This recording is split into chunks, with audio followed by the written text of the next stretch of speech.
Hi everyone, welcome back to my channel. Today I will continue with my series of interviews with cancer survivors, caretakers and healthcare providers. So this is the second episode. My guest for today is Mr. Kakandia. She is 21 years old, she's a student, and we'll know more about her. Hi. So we will start with telling them how did we came to know each other. Well, I'm gonna talk as if this is a relationship or something.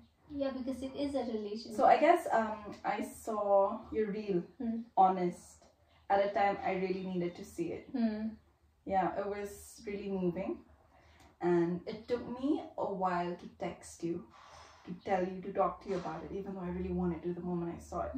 But eventually, when I gathered the courage to go tell you, I was like, hey, this is really moving. I'm going through something similar. I'm supposed to be getting my treatment. I'm not sure yet. And from then onwards, we have been in constant contact with each other. Your openness about your situation really helped me in ways that you do not. You still don't know, probably. Thank you so much for saying that. So we'll tell them what kind of cancer you actually had and how did you come to know about it? It was almost 2 years ago, in 2022. So it's all a little foggy in my brain right now. I guess what we realized first was that I had this pain in my abdomen, and I thought it was gastritis at first, and I took gastric medicines until eventually, after 1 month of gastritis, I went to see a doctor, and they got an ultrasound and they were like, you have a tumor. And then they asked me to get tumor markers done. I didn't get the reports then, I just flew to Chennai, where I actually got my treatment. So I was studying in Bangalore at the time. I went to see the doctor by myself, and then eventually I called my parents and I was like, they say I have a tumor, I cannot wait for the test. And I flew down with my mom and we got MRI scans done. No, I think it was a CT scan, sorry. And tumor markers done. And my tumor markers levels were like abnormally high. So the doctors also said that I needed immediate surgery because the tumor was 2 kgs. It was like really big. And they said that it kind of engulfed my uterus. It was a tumor originating from my ovary. So when I had to undergo surgery a few days after that, like immediately. Soon after that, they also had to take out my left ovary. So I only have 1 ovary now. But my doctors say that my chances are still pretty much the same as any other person out there. Cervix situation. Yeah. So you saw recently there was a lot of hype about the HPV vaccination. Okay. So there was a lot of hype about cervical cancer over. This is the first time learning about it. Yes. So that happened, and then this girl came and she faked her death. You know about that one. What's her name? Her name is Poonam Pandey, I guess. Oh, She faked her death. But like, how did you feel at that time? Because you went through that cancer which she claimed to have, and then she claimed to die of that. Like, how did you I didn't take it personally, I swear to God. It was a stupid move. Very stupid. I mean, you don't create awareness about any kind of cancer, about any kind of sickness by faking that sickness. Yes, exactly. Because faking that sickness is basically invalidating that sickness and what the person who's going through it goes through. Doesn't make you very humane. So we actually went through that, and then we're trying our best through whatever we can to spread awareness in our way. And then she claims to have it, and she claims to be dead, and she comes out alive the next day. And that's really dumb of her, whatever she did, okay? So you underwent surgery? I did. So I think I realized the abdominal pain in the month of April, maybe, of 2022. And then by May, I had my surgery. It was like, I guess it was a 6-hour surgery, I don't know. But it was pretty simple, I guess. I'm not really sure. I think they first had to do a laparoscopy to inspect my abdomen, and then they opened me up. And I still have a picture of that tumor. You showed it to me. I showed it to you. It was like a baby. I'm not even kidding. It was actually 2 kgs. It was like a baby. So yeah, you could hold it like it was a baby. You know, the entire time I thought I was gaining weight in my tummy. Okay. Turns out it was a tumor baby. So after your surgery, you had chemo? Yes, after my surgery, my doctors never uttered the word cancer throughout my whole treatment actually. But they wrote that it was an immature teratoma, stage 1, grade 3, and that I would need chemo. Oh, it's very nice of your family and you to take a decision very fast and to go ahead with the treatment. It was honestly my doctors. If my doctors hadn't explained to us that was important. Basically, the biopsy of the tumor proved that there were cancer cells present, right? But the tumor was taken out. So they said I had to take like a preventative course of chemo. Yes. So I had 3 cycles of chemo. They said it's going to be a tough couple of months, really difficult for your mental health, for your physical health, but we highly recommend it. It's a good thing. Because of that, I think nothing came up again. I think we should take prompt decisions when it comes to things like that. And stage 1, stage 4 doesn't matter. You should as soon as possible. I think listen to your doctors. Say no. You know, they've been studying. I mean, not just studying. It's their whole life. It's their job. So I feel like I'm the wrong person to ask. I really sympathize with doctors because they saved my freaking life. Me too. So I will always be biased towards any kind of doctor. Some not much, because some really did it a lot. To mention the hospital I was treated at, Apollo Proton Cancer Center. They have the best doctors, the best staff, best nurses. I swear, after my surgery, I was not able to see my parents, right? So for 24 hours, I was kept in the CC. I had to be monitored. And then at night, I remember feeling this abdominal pain. They had to give me morphine. So I remember this nurse came up to me like an angel of some sort. It was dark. I was in that room. I remember what I saw because I was in the bed. A lot of catheters from here and there. She came from the side, I guess. She just hugged my head and like she was like, "Oh, you poor thing," or she said something and it just instantly calmed me. And I found that really sweet. Like that's what I say. The nurses play a very important role, and they are sometimes not given that much appreciation. So I feel like with my doctors, I equally love my nurses, all of them. So all you nurses, you're doing a great job. You are. So grateful for you, the profession that you chose, and for helping us. So anyway, going forward, after your chemo, so you came back home and you continued your studies? I did. I was so freaking adamant. I kept, from the moment I realized that I was going to need chemo, I told my doctors, can I have chemo and go to college simultaneously? They just kept quiet. Obviously, they don't want to say no, but I didn't understand the gravity of chemo.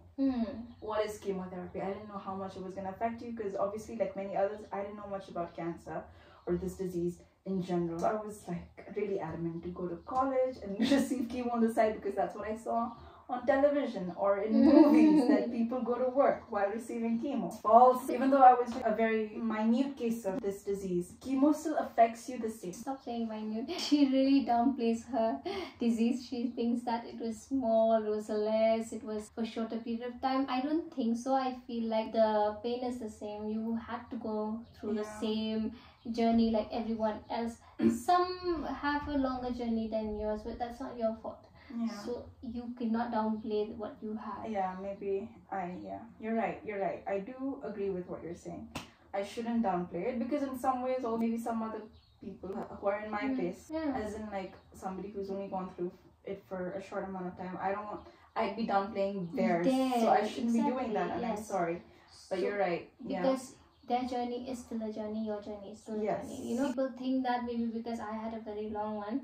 Yes, obviously the time plays an important role because a lot of things in my life has stopped because of it. Then at the same time, that short period of time is not something that to look down upon, like, oh, I would never do that with anybody because I know that chemo itself is not easy. It's terrible. It was terrible. Coming to chemo, I would want you to share, like, what was your experience at that time? How did you feel when you had the first dose? Mentally, how did you feel? And I mean, all I remember my first cycle, I was like, I can take this shit. Yeah, that's what I thought for my first cycle. I was like, whatever happens, I can get through this, you know.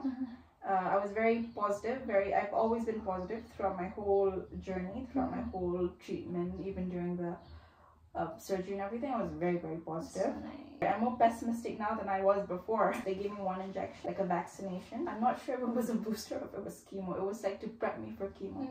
And then I had 5 days of continuous chemo, 9 to 5 every day. You know how people get fluids? That was how they administered my meds. Yes. My chemo meds. My first cycle was not very bad. I wasn't very groggy, but then it did eventually get to me. I always felt sleepy and fatigued. All I wanted to do was close my eyes and let this be done. My appetite was really down. Thank God for fruits, because that saved my life. I kept eating fruits. But there was one time I ate too many fruits, my potassium levels shot up. Too much fruits is also toxic for you sometimes. Yeah. But it was the only thing I could eat. I could drink coconut water, I could drink water and eat fruits. Yes. But I couldn't eat anything solid per se. Nothing at all. I couldn't even tolerate the smell of food. I remember my mom ordered some room service, chicken curry, rice, and I was so nauseous I couldn't eat anything. So my mom and my cousin and sister, they eat food in the passage. Even just a little bit of smell, it's just so sensitive when you're going through chemo. Yeah. So that's what I felt. My appetite, sense of smell heightened, grogginess, sleepiness, foggy brain, irritation.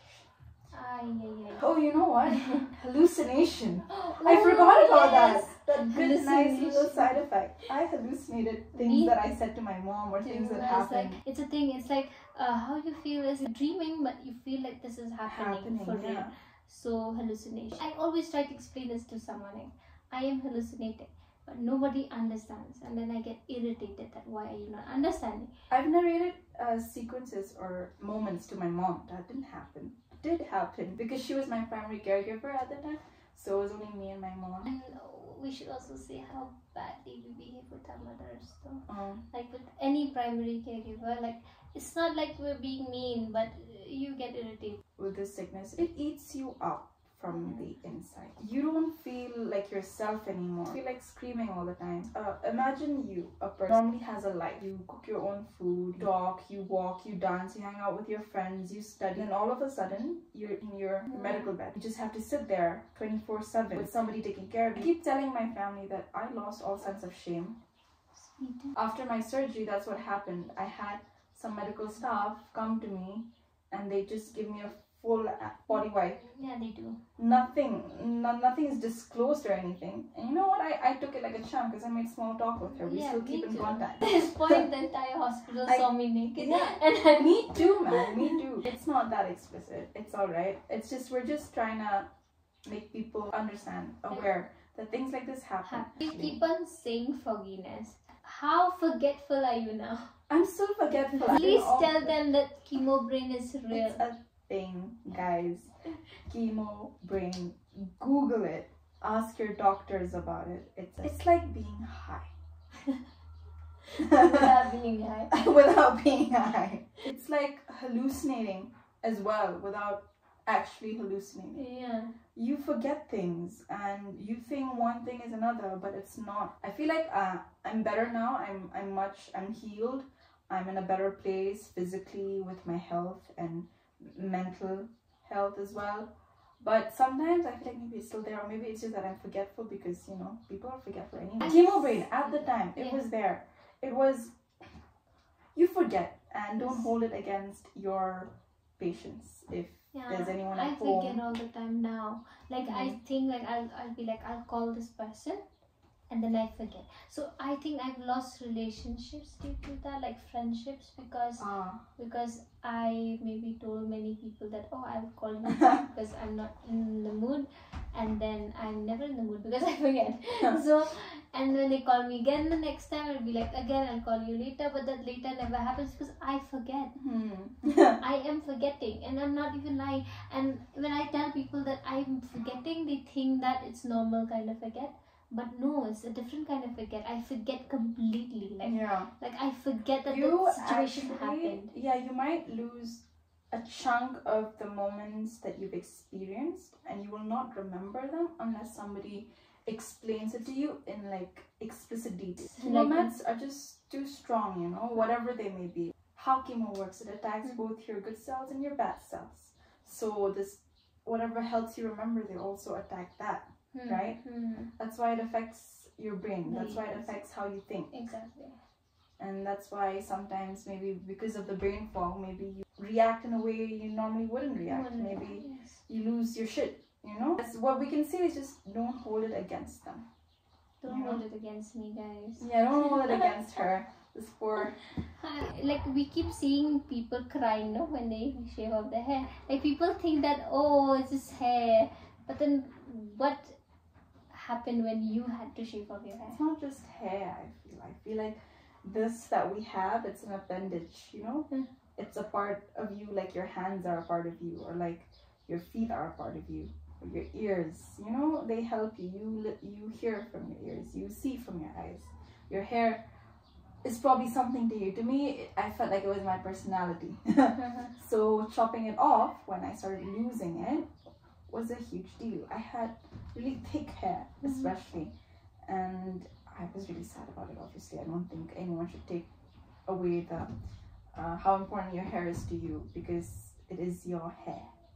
It's a different kind of grief that you have to go through, losing You know, something. I came back home from Bangalore a few weeks ago, and as I was rummaging through my closet, I found a bunch of hair that I kept. I might still have a picture of it. I threw it eventually. I think it's a good thing to keep hair from 2 years ago. And you know It's what? alright. When you say about keeping your hair, so what happened was, just before I got diagnosed again, I had a very long hair. I chopped off my hair. I was just going to donate it, and I was diagnosed with cancer.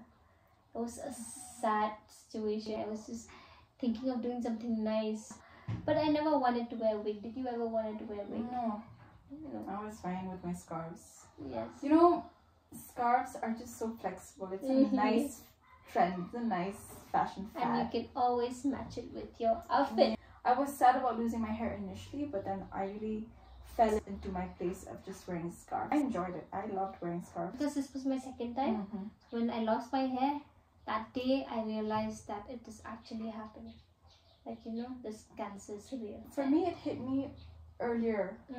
That is when I woke up. I saw the bed filled with my hair. That's when I realized that And this you is just hold happening. it. Just get a bunch. Bunch. You just hold it. And that was what made it real for me. Yeah, That's when we true. realized that I eventually have to shave it. I Shave it can't go through losing it every day. I remember that day when I was going for my haircut. Like, so that day I just combed my hair in the morning, so that I could at least tie it, because it was like real bad. And it was hair all over the place. I felt so bad, you know. And that is the same day I went to shave it off. And when That they was the shaving, video. I know. That was part of your The video. viral one. The honest video. Yes, You you should, call like- it the honest video. I call You it the started honest. I started calling it the honest video. Yeah, go watch that video. Like, that video really helped me a lot, I guess. I think I was very sad before that. I was like, why is it happening to me again? I think that is the day when I came back to Shillong. So I knew people would see me without hair and have questions and all. So I was like, let me just tell them, let's see, I have cancer, deal with it. Like you said, when you post something about yourself, it's like a cry. Like, you know, like I'm You're just shouting alone. into the void because you're not sure what's out there. Yes. So You're I was just like, can you waiting. just tell me that I'm not the only one going through this? Yeah. You know, and then I got stories like similar to me, like the ones who had cancer twice, thrice, and all that. I was like, such as me, you know. So it helped me so many ways. It helped them. It helped you. It was like a chain reaction. I'm so happy for that video. I'm proud of you too for that. Proud of you in general. What do you think of the aftermath of this whole journey? You said that you're more pessimistic now, and I feel that too. My treatment is not over yet, but I'm not taking those hardcore chemo anymore. So I think like it's kind of over, but then I think I take it way harder now than I used to then. I know. Does it happen to you? It did, especially in the first 6 months right after my treatment completed. It was hard. I was very optimistic for the longest time, but then I spiraled after my treatment was over. I wish I could give you an answer why that happens. It happens to a lot of survivors or to a lot of patients out there. They keep having this outlook on their treatment in a very positive way, and then it all goes to shit. I say I don't know why, but then every now and then I feel like it's because it hit me then. It didn't hit me at the time. When I was going through all of that, the only thought in my head was, I need to get through this. You know, mindset also really worked. I was able to heal quickly because I think I didn't allow myself to have other complications. Even being in that mindset where you're just sad all the time can affect you. Right? So I know that's not in anyone's control how you feel about what's happening to you, but if you try to have a brighter outlook, it can help. It may help. It may not always help everyone, but it helped me. I got through it, and then I realized everything that I went through. I realized that I was not able to eat, and I thought about how people have seen me, you know, that I needed help taking a bath. I fainted once trying to take a bath by myself, and my mom never let me out of my sight again. Okay. My sister has given me a bath. My cousin sister has given me a bath. My mom has given me a bath. All of that hit me. I was like, at that time, I wasn't myself. I wasn't an adult. Basically, I didn't feel like the adult that I was. It hit at that time. My relationships took a toll. I was distant from my friends. And I don't think I completely bounced back from that. I mean, now I have good relationships. But the relationships that I had then, they suffered. I was not able to give time to everyone. So all of those things, they hit me after I was done with it. I think after we kind of realized how much of a burden we was. Yeah, that is one thing. Yeah, that is something Also because of the fact that fear never leaves you. It hasn't left me completely, but the fear decreased. I don't know how to explain it. So my last chemo treatment was in August, I think. Doctors told me that I had to come for a checkup every 3 months for the next 2 years, and then again every 6 months for 5 years after that. I'm about to complete my second year.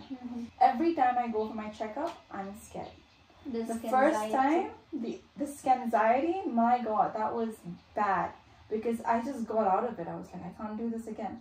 But the more positive results came with every checkup, the more it disappeared. It hasn't completely gone away, because fear is a very human thing. You'll always feel it, no matter what you're going through. Because I always get bad news every time that I go for my checkup.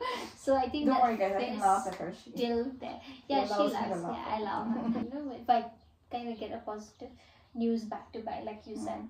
So I'm happy for you. Obviously, very happy for you. Okay, when we talk about it, okay, I get a lot of comments which are very insensitive sometimes, like saying that you could afford it, that's why you are still alive, and all these things.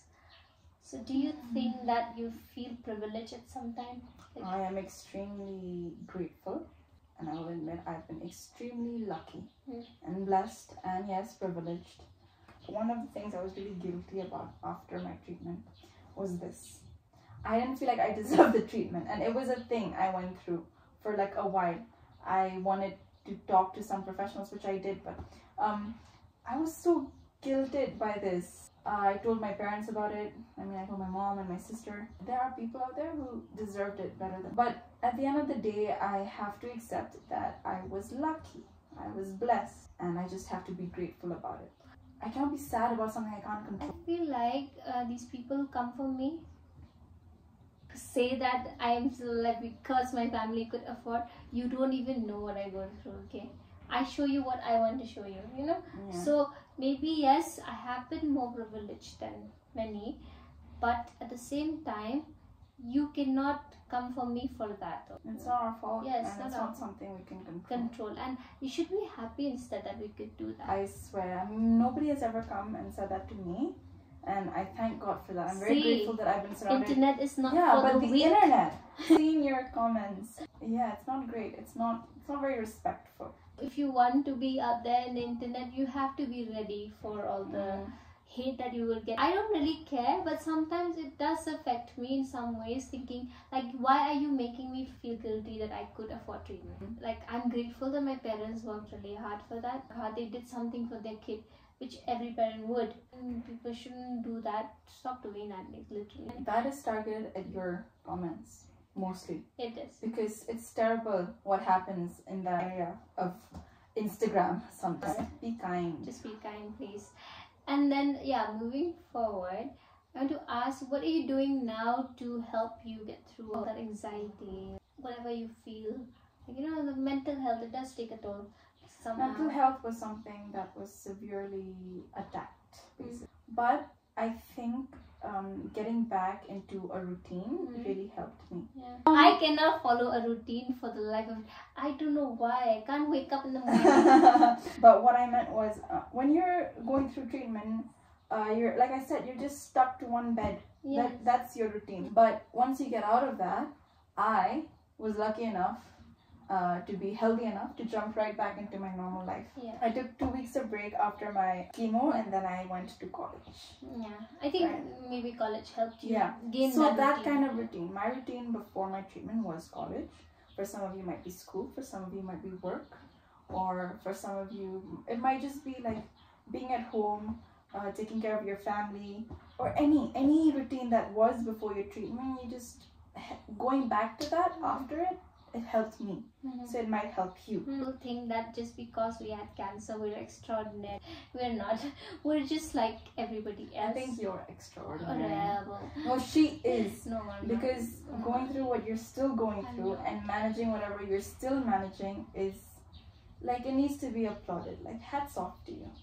I look up to you every day, and I'm not just saying this for the camera. I say this to you all the time. Yeah, you do. Alright, let's get back then. Yeah. I was saying what helped me with my anxiety is jumping back into my old routine. Yes. So my college life, going to college, and cooking. I love cooking. Yes, we love cooking. Yeah. We both love cooking. We love cooking. And we're pretty good at it, I think. Yes. That part we don't downplay at all. Yeah, that we don't. It was going back into my old routine. What are the things, you know? See, like I said, I can never follow a routine. Yeah. But it doesn't mean that I will stop trying. Like I follow it for a week and then I stop. I don't beat myself about it. I go back. I start from the beginning again. So I keep doing it, and I feel like one day I'll get there where I want to. That is there. I think maintain like a lot of physical activities and journaling. It helped me a lot. I write everything down because I think one day I'll write a book. I think that was one of the first conversations we had, you know, writing a book, stand-up comedy. Wow. Oh, stand-up the comedy. delusion. You wanted to do that stand-up comedy in your college, which you never did. I was like, and I never will. will. Do it.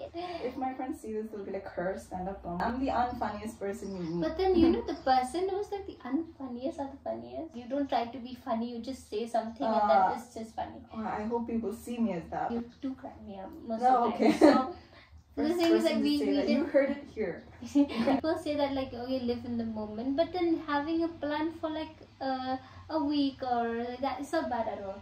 It keeps you going somewhere, you know. Like I always say that, oh, next week I will be doing this and that, so that keeps me going ahead. Like, you know, like, oh, I have to do that. Like I don't remember, I have to write it down, then I don't remember that I wrote it down. Writing a to-do list, maybe like what you want to do, and not forgetting that you wrote that also. Surrounding yourself with people. Yeah. Good people. Good people, your family. I think for like sure. We do. Yes, I tell you one thing for sure, that during your cancer treatment, you will lose people. The people that you thought you were the closest with, you will lose them. And funnily, I did, but at the same time, I found so many good new friends. You found you. Yeah. Yes, and then so many other people, like they came to my life. I'm not shaming those who left. It's okay. It's their choice. Like maybe they couldn't handle like everyone else. They were good till they were there. I lost them. It's fine. These people should know, like the relationships that you had, you should understand that when you're there, you feel like a burden. You feel like a responsibility to everyone. So that way you may shut off. But just don't leave. Don't leave. I think that we can't blame them also. Not everyone is ready for something like this. We may feel like, oh, I'm just going to be a burden to them, or I'm just going to be a responsibility to them for as long as I'm going through this. That's how they're going to see me. But that's not how it is. So don't take it personally. Just be who you've always been to that person, and things will work out. Unfortunately, if it doesn't, we move on. We move on, yes. And it's okay. Not just speaking as a cancer patient, like as an adult. With time and with age, things change, people change, everything changes at some point. So this is your first time going public. What your journey like? You did go, but then not like this. You never spoke about it. Right? I mean, social media is public anyway. I mean, like in general, even if your account is private, you're still sharing stuff out there. Yeah, sharing. This is the first time you're sharing like everything. What I felt. You felt and everything. What it was. And how it was like. Yes. How do you think, like, are you going to take this if it's out there? I don't mind. Ever since this happened to me, like when it happened to me, I was like, I'm not going to be one of those people that will hide it. I'm not very superstitious, so I don't really believe in hiding it. I wanted to show people out there, not because I want sympathy, but because I wanted to show people they're not alone. I wanted to create some sort of awareness, but I wanted to share that this happens, it's alright, you're not alone, and you coming out there with your video as well, that made me feel like I was not alone. So it really encouraged me to do my own thing. And when you came to me with your story and you shared, I felt like I'm not alone. So the thing is, you always give, actually, give and take, like yes. you know. So in ways, in a very subtle way, you may not realize it, but this community that we have, cancer survivors, cancer patients, cancer caregivers, it's a community, and you may not realize it, but there are people out there who are just like you. Yes. So don't lose hope. Mm-hmm. I may have felt like I was losing hope at some point, but I swear to God, meeting you really helped me regain that hope that I was slowly starting to lose. Same goes to you. Seeing you going back to your college and all gave me so much hope as well. Like, so, but I'm just saying that she being this young, she could have just given up. Okay, it's easy, but then she still went back and everything. I think there were some talks, not serious talks, but by some people, maybe take a break. You don't have to go to college yet. I lost it. I swear. I bawled my eyes out. I was like, yeah, people will have opinions. Everyone will have an opinion about you and about this sickness that you're going through. But that's just how people are. I had that too when I was 11 years old at that time. When I just finished my treatment and then I said, oh, she doesn't have to study anymore. She can stay home. She can't even walk. I lost it. She can't even walk. Like, what the hell? Then I was like, you know what? I have a problem with my leg, not my brain. Don't judge me for that. Yeah, why would they ask you just because you can't walk? I mean, look at you now. You're handling it like a champ. Yes. I mean, sometimes I forget that, you make it look easy. I know it isn't, but that's also a testament to you and how you're taking it. I feel like this whole conversation is about me. He is obsessed. I'm obsessed. I'm in love. I'm in love. No, I'm just saying that people will have opinions. It's okay. Like, you don't have to take them. Obviously, it hurts. It hurts when they talk something like that. Because when you know from your heart that you're ready to do something and then they are still questioning you, like... But I never let them, that's why I got back. That's why I went to college. But kudos to your parents also. I know. I didn't speak about my parents this whole time, but they were my rock. Yes. They had it in them to send me back. Easy. I begged them. I was like, just please have hope. Please believe in me. I can do this by myself. I love them for that. I'm extremely grateful that they let me go. And I cannot emphasize it enough that it's not easy for a parent to take the decision, especially for your mom, because she has been there 24/7 taking care of you. Like, suddenly from there to send you so far by yourself, where you have to cook for yourself, like, go to college, come back. It's a difficult thing to do. And it was tough to get back there, but I keep thinking about my mom, my dad. I'm like, they let me go here, so let me make it worth it, because I wanted to do this. And then the fact that they had that trust in you, it's so important. It is. I'm extremely grateful. I stand by the fact that I feel like I have the best parents. Though we fight with them. We fight a lot. Let's not even get into that. Fights will happen. Yes. But I owe it to them. Same. Now I will be starting my 4th year, and I owe it all to my parents. And my sister. Yes. She's my soulmate, and she really gave me the space that I needed when I needed it. And she really understood me in a way that not a lot of people understood me, in a way not even my parents understood me at the time of my treatment. True. So that was really important. They are. They understand. Yeah. In ways that nobody can. Yeah. And then, speaking about college, okay, how did your classmates take? Because when you went back, I was bald. I was bald, eyelashes gone, eyebrows gone. I looked like a walking corpse. I think I have the best classmates in the world, honestly. Even till date, I still feel that way. They were really supportive and helpful, and my friends were supportive and helpful. They helped me study, and some of the teachers weren't so kind, but that's okay, it happens. But some of the teachers were extremely nice. I've had instances where I realized that people outside of my class, maybe in college itself, they didn't really understand what I was going through. So they expect a lot out of you. But I feel like just because you're out there, you're doing something that you normally would be doing, doesn't mean that you're completely alright yet. Okay, but I feel like a lot of people there had expectations of me to be completely tip-top in afterwards, you know, completely fine.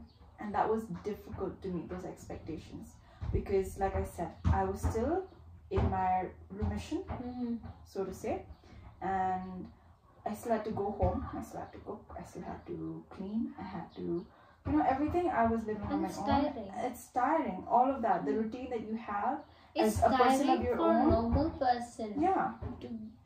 And I'm not saying we're not normal, but then we're not. The remission area, you're still healing from what happened to you. So that was difficult. And going back and teachers expecting so much out of you, it was tough, man. It was tough. But I have nothing to say about my classmates because they were extremely kind. They were nice to hear that. It is. I really love my classmates, and my friends were extremely nice. So they helped me through a lot. But you'll always meet people who will not understand you. So some teachers were not fine. So I feel like what we want is that you don't think everything about us is about cancer, but at the same time don't disregard it. You know, don't disregard it. Have balance. Yeah. So right now what they might be hearing is that, oh, do this but don't do that, do this but don't do that. However, it all boils down to one thing: be sensitive about the situation, be considerate and mindful. Those are the three things that you can be. You know that they had gone through something, they must be feeling some kind of way, so leave them be, you know, like it's okay, just let them go at their pace. Mindfulness and sensitivity, that's it. That's all. I think if patients are still going through it, that's all they'll probably ask of you. Be mindful of what they're going through. Exactly. Whatever decision you make with mindfulness at hand, it will be the right decision. It'll fall into place. I'm at a place that I was before all of that, so I'm happy. I'm very, very extremely grateful for everyone in my life that has helped me through this. After this, where do you see yourself from here forward? Well, complete my 4th year and we will see. I don't really have huge plans for myself because mostly plans don't work out like you plan them to be. Spontaneity helps. I just want one thing for you, is that you'll be happy. Oh, I am happy. I'm extremely happy. I think even if you're not happy, it's important to be content with yourself. It's one step forward to being happy. Content with who you are and be proud of what you've gone through and how well you've been able to handle it. What do you want to give a message to the young people who are watching? Just be kind and be aware that your actions will hurt somebody else. Your actions will affect somebody else in a way that you may not even realize. I may not be the best person to say that because I'm a hot-headed person. However, but I hope I'm mindful. I hope I'm understanding. And that's something I'd like to practice more and more. So even to people, whether it's related to this sickness or whether it's related to anything, generalized, outside of this life, outside of this world, just be kind. Be mindful and sensitive. I will ask this to everyone, that do you think spreading awareness is important? If it is, why is it important? I think it's extremely important. So awareness is important because you need to let people out there know that they're not the only ones, right? That is why I think awareness is extremely important.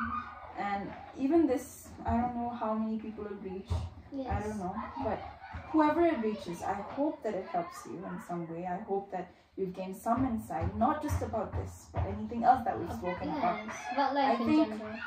I think it's important to create awareness, especially for this, because we've gone through it personally. So that's sweet. Yes, like she said, awareness is important, and that is why I'm taking this step. I try to talk to people to know what they have gone through, so that I can tell the audience, whoever is watching this, that they're not alone in any situation for that matter, not only cancer-wise speaking. Like she said, we don't know how many people will watch this, but at the same time I feel this, that if we can help just one person in our life, we have served a purpose. You helped me. And she helped me, so we served each other's purpose. So if you can help just one person by saying something, doesn't need to reach millions. It's okay, we did what we came here for. Spreading awareness about anything that you know about is important. Yes, that is the reason why I'm doing this.